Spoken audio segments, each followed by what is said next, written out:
Shalom, selamat pagi, salam terang bangsa. Untuk devotion kali ini ditemani Lester Genta dan Misanti kembali. Mari kita mulai dengan doa. Tuhan Yesus, terima kasih untuk pagi hari ini. Kami mau awali pembelajaran hari ini dengan menyembah dan memuliakan nama. Di dalam nama Tuhan Yesus, Kau siapkan hati setiap kami.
Biar hati kami seperti tanah yang subur, yang siap menerima benih firman yang daripada-Mu. Berkati hamba-Mu yang akan menyampaikan firman. Segala pujian, hormat dan kemuliaan hanya bagi Engkau Tuhan Yesus di tempat yang maha tinggi. Haleluya. Shalom, selamat pagi siswa-siswi SMA Kristen Terang Bangsa. Apa kabar? Doa kami kalian senantiasa dalam perlindungan Tuhan dan tentunya selalu diberi kesehatan. Pada pagi hari ini, sebelum kita mengawali aktivitas kita, pembelajaran kalian, sebelumnya kita akan menyempatkan waktu kita untuk kita bersama-sama belajar akan kebenaran firman Tuhan. Sebelumnya, mari kita berdoa. Tuhan, terima kasih untuk pagi hari ini, untuk kesempatan pagi hari ini kami boleh untuk bisa belajar akan kebenaran firman-Mu. Hanya Tuhan yang menolong dan menyertai kami. Di dalam nama Yesus kami berdoa dan mengucap syukur. Amin. Pada kesempatan pagi hari ini kita akan belajar tentang percayakan hidupmu kepada Tuhan. Percayakan hidupmu kepada Tuhan. Yuk kita buka dalam kitab Mazmur 55 ayat ke-23. Mazmur 55 ayat yang ke-23. Begini firman Tuhan. Serahkanlah khawatirmu kepada Tuhan, maka Ia akan memelihara engkau. Tidak untuk selama-lamanya dibiarkannya orang benar itu goyah. Serahkanlah khawatirmu kepada Tuhan. Kita tidak lepas dengan namanya khawatir. Tentunya khawatir ini selalu menghantui kita, selalu mengikuti kita di setiap aktivitas dalam kehidupan kita setiap hari. Nah, ini yang membuat kita kadang-kadang keyakinan kita, kepercayaan kita kepada Tuhan semakin mudah.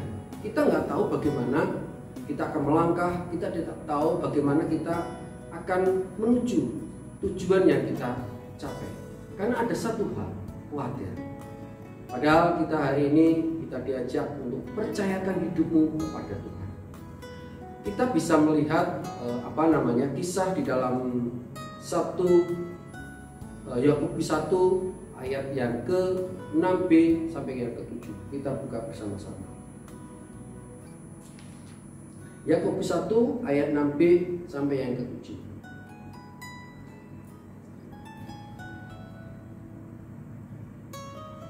Sebab orang yang bimbang sama dengan gelombang laut yang diombang-ambingkan kian kemari oleh angin.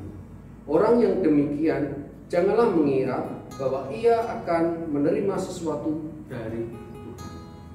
Jadi khawatir ini sama halnya dengan namanya bimbang, sama dengan orangnya goyah. Jadi kita ini diibaratkan bahwa seperti gelombang laut yang diombang-ambingkan oleh angin kian kemari.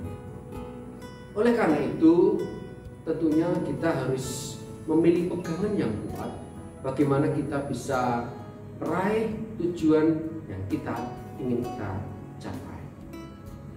Ada satu kisah di mana dalam Perjanjian Baru kita tahu bahwa ada perempuan yang menderita pendarahan. Berapa lama menderitanya untuk sakitnya perempuan ini? 12 tahun. 12 tahun. Sangat cukup lama.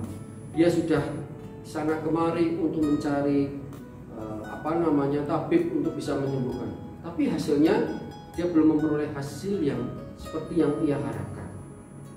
Dan pada saat di suatu tempat dia dipertemukan dengan seorang sosok yang bernama Tuhan Yesus. Dia begitu bingung bagaimana bisa menghadap Tuhan Yesus dengan banyaknya orang itu. Namun dia memiliki keyakinan yang teguh, kepercayaan yang teguh. Asal jubahnya kujamah saja, aku pasti sembuh. Apa yang terjadi? Apa yang menjadi impian perempuan itu? Akhirnya terkabul. Dan Tuhan bisa merasakan bahwa kuasa dalam tubuhnya ada seseorang yang menjamah walaupun lewat jubahnya. Dan inilah yang menimbulkan suatu mukjizat, perubahan yang besar yang terjadi dalam hidup seorang perempuan. Oleh karena itu, kalian di dalam menjalani kehidupan ini memang kita tidak lepas dengan namanya persoalan, tidak lepas dengan namanya permasalahan. Apapun itu, entah itu dalam pembelajaranmu, mungkin di dalam hubunganmu dengan lawan jenismu, atau orang tuamu, atau keluargamu. Itu yang seringkali menimbulkan keyakinan, kepercayaan kita semakin goyah. Seperti yang saya sampaikan tadi, seperti gelombang laut yang diombang-ambingkan kian kemari. Oleh karena itu, saya mengajak untuk kalian, kita harus memiliki pegangan yang teguh. Kita harus memiliki pegangan keyakinan yang kita harus benar-benar kita pegang. Ada salah satu kisah yang saya alami dalam kehidupan saya secara pribadi, di mana di tengah pandemi corona ini, COVID-19 ini, salah satu anak dari saya ini menderita sakit panas, di mana panasnya sangat tinggi, 40 derajat. Bagi kami sebagai orang tua, ini menimbulkan kecemasan, ketakutan, dan tentunya pasti akan kekhawatiran. Oleh karena itu, kami memutuskan untuk kami antar anak kami ke klinik keluarga untuk dapat ada penanganan secara medis oleh dokter keluarga tersebut. Dan tiba sampai di sana, kami mendaftar dan pegawai klinik itu menanyakan, karena kondisi panas anak saya begitu tinggi, karena dengan kondisi yang saat ini terjadi pandemi corona ini, yang mencengangkan buat saya, apakah pernah kontak dengan orang asing? Apakah pernah pergi ke luar negeri? Ini yang membuat saya semakin takut sebagai orang tua. Ini yang menimbulkan pertanyaan dalam diri saya, apakah ini salah satu indikasi untuk masuk dalam terpapar corona atau COVID-19 ini? Kemudian saya mengatakan tidak, kami tidak ada kontak dengan siapapun termasuk orang asing, dan juga kami tidak pergi ke luar negeri. Kemudian ditangani oleh dokter keluarga tersebut, dan hasilnya kami diberi surat rujukan untuk segera dibawa ke rumah sakit karena ada penanganan yang harus ditangani. Kemudian singkat cerita, kami sampai di rumah sakit dan kami diarahkan ke IGD karena memang kondisi anak kami begitu lemas dan panas yang cukup tinggi. Kemudian diperiksa dan diputuskan oleh dokter jaga di IGD, anak saya harus dirawat di rumah sakit. Kami sebagai orang tua tentunya akan menimbulkan kekhawatiran, ketakutan, kebingungan. Namun satu hal yang membuat saya semakin teguh dan percaya bahwa Tuhan tidak akan pernah meninggalkan anaknya. Tuhan tidak akan pernah meninggalkan orang yang dikasihnya itu goyah. Kami yakin dan percaya. Kemudian singkat cerita, kami nunggu 2-3 hari menunggu hasil yang diperiksa oleh dokter. Dan hasilnya dinyatakan bahwa anak saya sakit disenteri. Dan puji Tuhannya, pada hari yang kelima anak saya diizinkan harus kembali ke rumah. Ini memberikan kebahagiaan dan sukacita buat kami, bagi keluarga kami. Ini menandakan bahwa kalau kita mau berserah, kita mempercayakan sepenuhnya hidup kita, keluarga kita kepada Tuhan, tiada yang mustahil. Tuhan tentunya akan menolong kita. Saya mengajak untuk kalian, saya mengajak siapapun untuk bisa mempercayakan hidup kita kepada Tuhan. Karena sesuatu pasti akan terjadi dalam kehidupan kita. Kita jangan setengah-setengah. Kalau kita mau percaya, kita harus sepenuhnya kita percaya kepada Tuhan. Pastinya Tuhan akan memberikan yang terbaik dalam hidup kita. Tentunya akan memberikan kehidupan ataupun masa depan buat kalian. Kalau kalian memiliki pegangan yang teguh, mempercayakan hidup kita kepada Tuhan. Ini yang bisa saya sampaikan kepada kalian. Kalian harus bisa mengambil keputusan apa yang harus kalian lakukan, apa yang harus kalian kerjakan dalam kondisi yang seperti ini. Oke, kalian saat ini belajar dari rumah secara online, jangan menjadikan permasalahan dalam hidupmu, tapi serahkan hidupmu kepada Tuhan. Tuhan pasti akan menolongmu. Ini yang bisa saya sampaikan.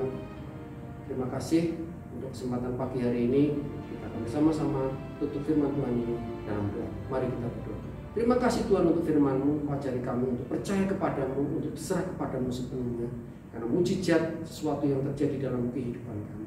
Terima kasih Tuhan. Hanya di dalam nama Tuhan Yesus kami berdoa dan mengucap syukur. Amin.